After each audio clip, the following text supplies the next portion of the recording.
Santiago was an old fisherman, and the sea was his companion. For 84 days, he had returned empty-handed, yet his eyes remained as clear and bright as the sea itself, full of determination. The village called him Salao, the worst kind of unlucky. But young Manolin remained loyal, helping the old man carry his heavy lines and patched sail, loving him like a grandfather. His home was a small hut with a bed made of newspapers and no luxuries. Yet Santiago never complained. He had lived his whole life with the sea, and that was enough. Over a simple meal, they spoke of baseball and the great Joe DiMaggio. Santiago admired him because he played through pain, proving that pain does not matter to a man. He fell asleep dreaming not of fish, but of his youth in Africa. He saw lions playing on the golden beaches, symbols of strength and freedom that never left his mind. Before sunrise, on the 85th day, Santiago felt ready. He told the boy, "Today I will go far out, farther than the others dared to go." "Good luck, old man," the boy whispered. Santiago rode into the dark water, leaving the lights of the village behind, seeking the place where the big fish live. He was alone. He baited his lines with the precision of a master, believing that exactness brings luck. He waited, patient and hopeful.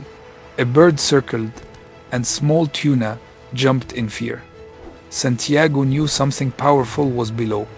His heart beat faster as he watched his lines. The line moved steadily, then tightened hard. The fish was hooked.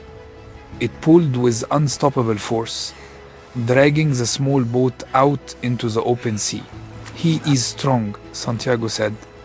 The fish did not jump, but swam steadily, towing the boat for hours as the sun began to set.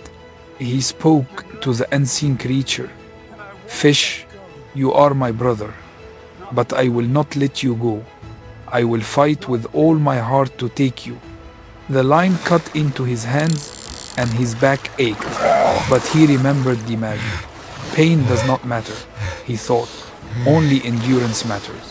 In the cold of the night, he whispered, "I wish the boy were here." He felt small under the stars, locked in an eternal struggle with nature. Dawn broke again. The fish had not tired, and neither had he. "Now we are joined," he said. "May the best of us win." A full day passes while the fish continues to pull. Santiago eats raw fish to stay strong, and his hands bleed from holding the rope tightly. Santiago gathers his last strength and strikes the fish with a powerful thrust.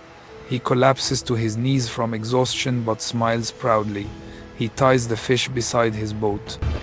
As he heads back to shore, the marlin's blood begins attracting sharks.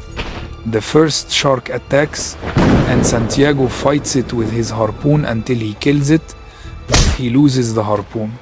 More sharks come. He fights them with his knife, then an oar, then the boat's rudder, and finally with his bare fists. But the sharks tear the fish apart until only the skeleton remains. Santiago reaches the shore before dawn, exhausted and barely able to move. He carries the mast of his boat on his shoulder and walks slowly to his hut. He sleeps deeply and dreams again of the lions on the beaches of Africa. The villagers gather around the marlin's impressive skeleton. Manolin cries when he sees Santiago's wounded hands and promises he will fish with him again.